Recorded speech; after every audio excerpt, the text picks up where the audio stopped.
ကဲဒီမှာကျွန်တော်တို့အားလုံးချစ်တဲ့တရုတ်ဆောင်ဥပေလူကတော့ဂျပန်မှာအရန်နာမည်ကြီးနေပါပြီကျွန်တော်ကိုယ်တိုင်ဒီနေ့ဂျပန်လူမျိုးစီကကိုယ်တိုင်အမေးခံလိုက်ရတာပါဒါကြောင့်မလို့ကျွန်တော်ပြန်ပြောပြချင်တာပါဆိုတော့မိတ်ဆွေတို့ဒီတလုံးမှာ TikTok သုံးရင်းနဲ့တော့တိကျမှာပေါ့နော်အိုဒိုတဲနယောဒူကိုရှိတာနိုင်အိုဒိုတဲနယောဒူကခီနီအီရာနိုင်ဆိုတဲ့ဒီတချင်းလေးရှိရပေါ့နော်အရန် trend နေတာ TikTok မှာပြန်ပြီးတော့အဲ့ဒီတချင်းကကျွန်တော်တို့ဂျပန်မှာအရင်လွန်ခဲ့တဲ့17နှစ်လောက်ကထွက်ထားတဲ့တချင်းလေး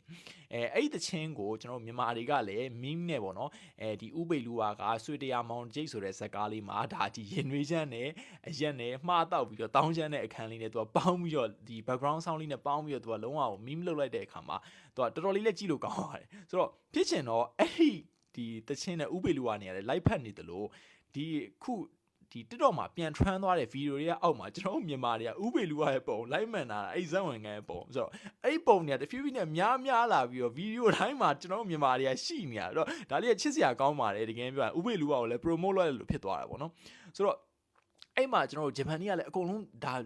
သူလူတိုင်းကလည်းသိကျင်ကြရပါတော့ဒီ comment တွေအောက်မှာလည်းဂျမန်တွေရောတခြားသူတွေရော तू ကဘာတူလဲရင်ဘာတူလဲ तू ခဏတွေ့နေရဆိုပြီးတော့မေးကြတယ်ဆိုတော့ဖြစ်ချင်တော့ကျွန်တော်ကဒီနေ့အယုံကအပြန်မှာတငယ်ချင်းတွေနဲ့မှုတ်သွားစားတယ်ဆိုတော့စုစုပေါင်းဂျပန်တငယ်ချင်းတွေနဲ့ကျွန်တော်တို့ဆို4ယောက်ရှိတယ်ဆိုတော့4ယောက်မှာကောင်မလေးတယောက်က तू TikTok လေးသုံးနေတယ် तू ကကျွန်တော်ကိုလာမေးတယ် तू ကအရင်ကတည်းကမေးဖို့စောင့်နေရထင်ပါတယ်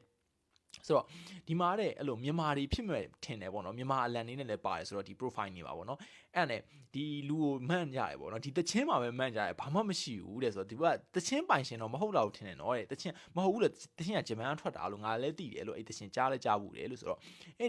ဘာလို့လဲရင်တဲ့ဒီမြန်မာမှာနာမည်ကြီးလို့လားပေါ့နော်ဆိုတော့မြန်မာမှာအရင်နာမည်ကြီးတယ်လို့အရင်တော့ဆိုလို့ရှိရင်ငါသူရဲ့ဒီဇက်ကားတွေဆိုလို့ရှိရင်အရန်ကြိုက်တာလို့ဆိုတော့ तू ဟာတာတီယိုဆောင်လို့ကျွန်တော်ပြန်ပြီးပြပြလိုက်တယ်ကျွန်တော်တို့ဂျပန်လိုပဲပြောတာပေါ့နော်တိုးတော့ဒါမိတ်ဆွေတို့နားလေးပြောင်းလို့ကျွန်တော်မြန်မာလိုပဲပြန်ပြီးဖာလာပြန်ပြီးလိုက်တယ်ဆိုတော့အဲ့မှာ तू ကဘာပြန်ပြောလဲဆိုတော့ဟာတဲ့အဲ့ဗီဒီယိုတွေတိုင်းမှာ तू ကိုတွေ့ရတယ်နော်တဲ့ तू ကတဲ့ဟိုသူ့အကြောင်းမေးရပါတော့ဆိုတော့ကျွန်တော်တို့လည်းဒါခုနလိုပဲကျွန်တော်ပြောပြလိုက်တယ်တကယ်လဲတော်တဲ့သူပြီးတော့ဟာတာတရုပ်ဆောင်လည်းဖြစ်တယ်နောက်တစ်ခုကအခုချိန်မှာ तू အသက်ကြီးသွားပြီဒါကတော့အရင်တော့ဟာကိုပြန်လှုပ်ထားတာပေါ့နော်ဆိုတော့ဟုတ်လားဆို तू ကအဲ့မှာရီနေရောအဲ့သူ့ရဲ့ဗီဒီယိုငါပြန်ပြမယ်လို့ဆိုပြီးကျွန်တော်က TikTok လေးကိုဖွင့်ပြီးတော့အဲ့ဥပေလူကအရက်နဲ့ဗာနဲ့ဒီအရက်နဲ့ရင်နှွေးချက်နဲ့မှားတောက်ပြီးဒီလိုတောင်းချမ်းတဲ့ဟာကိုပြောတယ်တော့မှသူတို့ကရီကြတယ်အော်ဟုတ်လားဒီလိုလားရီရတယ်တဲ့ဆိုပြီးသူတို့ကပြောတယ်ပေါ့နော်ဆိုတော့ဒါဘယ်လိုပြောရမလဲဆိုတော့ PT လည်းဖြစ်ရတယ်ကျင်နေရ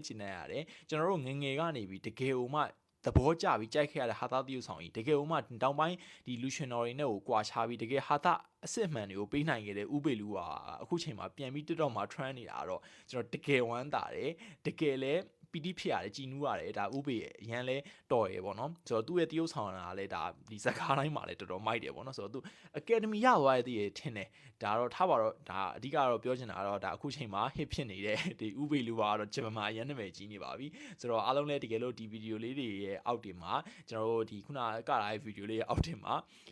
သွားမှန်လာတဲ့ဗီဒီယိုတွေပုံနေရှိရဆိုလို့ရှိရင်ကျင်းတွေပေါ့ကျွန်တော်တို့ကြည့်လိုက်ပါဥပေလူပါပဲအဲ့ဒါဆိုတော့အားလုံးပဲတက်တာပါဒီကြောင်းလေးပြောချင်တော့ကျွန်တော်တက်လာပါနောက်ပိုင်းကျမှကျွန်တော်အလုပ်တွေအကြောင်းကိစ္စတွေနဲ့ပတ်သက်ပြီးထပ်ပြီးတင်ပေးပါမယ်အားလုံးပဲတက်တာပါ